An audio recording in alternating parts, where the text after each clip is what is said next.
Is it okay to poke fun at misnagdim? So, number one, is it okay, b'chlal, to make fun of another Jew?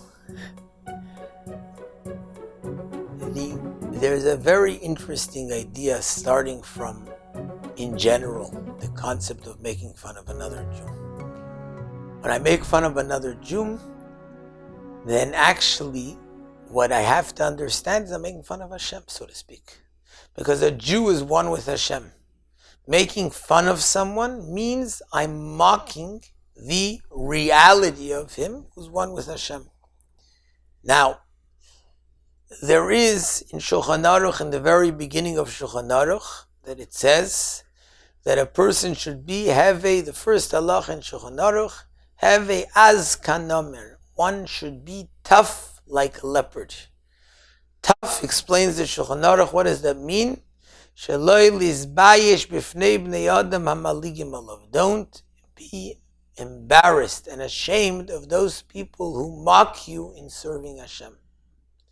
Continues the Shulchan Aruch to say, but nevertheless, al yana oisam azos. Don't answer them in a chutzpahdik way, in a way which is aggressive, because you don't want to acquire that midah, that attribute of aggressiveness in your soul.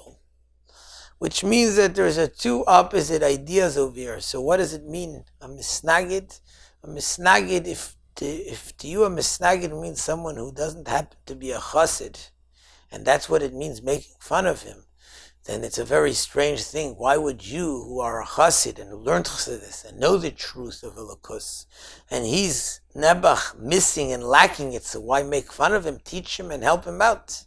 If a misnagid means someone who has different minhagim, then there's for sure no reason to make fun of him. If a misnagid means someone who doesn't learn chassidus, then teach him chassidus. If a misnagid means someone who opposes, who mocks, then that's where the Shulchan Aruch says, B'nei Adam hamaligim alav, those who mock you when you serve Hashem, then you have the idea of al yizbayish, and not only that, be tough, not to be nispal from him. Be tough have a certain toughness of realizing this is the way it is, and even though sometimes the Yetzer Hara tells you, look, this person is trying to mock the reality of Elokus, don't accept it. So that's something which sometimes, and that's why we found by Chassidim, by Fabrengens, or by Chassidim, that there was a certain idea of mocking those who mock, those who are maligim, those who are trying to pull you away from Elokus. However, even there, Shulchan Aruch tells you, be careful how you do it. It shouldn't become a midah, it shouldn't become an attribute by you that you make fun or that you're tough against others. So yes, you have to have a certain toughness. And I'll try and illustrate it with a very interesting story that I heard from someone in South Africa. His grandfather, this person is already an older shliach now. His grandfather came from Lita, I'm not sure from which city, I think perhaps from Rakashik.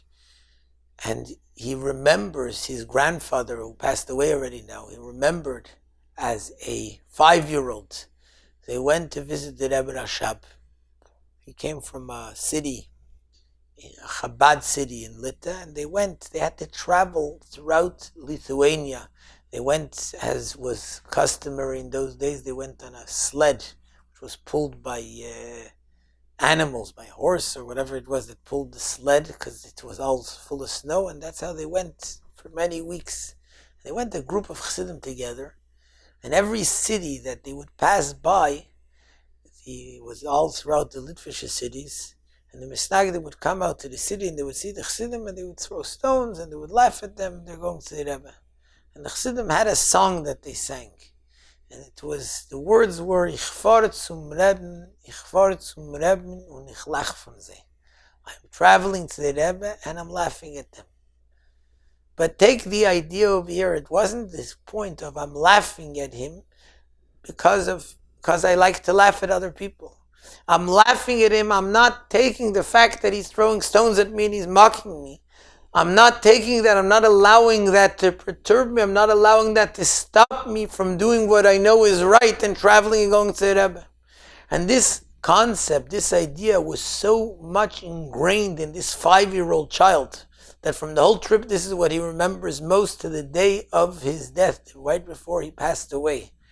This chassid, he wasn't much of a chassid later, he was a very simple Jew, but he knew that he came from chassidim, and he knew that he, as 5 years old, he traveled, he went to Rebbe Rashab, and he had a certain very strong simplicity of a connection to Yiddishkeit, which is why his offspring later, his son, he sent to learn in yeshiva. He wasn't necessarily, he became connected to the Rebbe more, and his grandson is a shliach, and his grandchildren, his great-grandchildren, etc. When he was sick, when he was older, right before he passed away, he used to tell this story to his family very often about his trip to the Rebbe Rashab. Right before he passed away, he was very sick. He was already in a coma, and he woke up, and he says to the family, "Morgen wird sein die große chasana. Tomorrow is going to be the big chasana." They looked at him like maybe his sickness addled his mind. He says, no, I know exactly what I'm saying. Tomorrow I'll be by the Rebbe.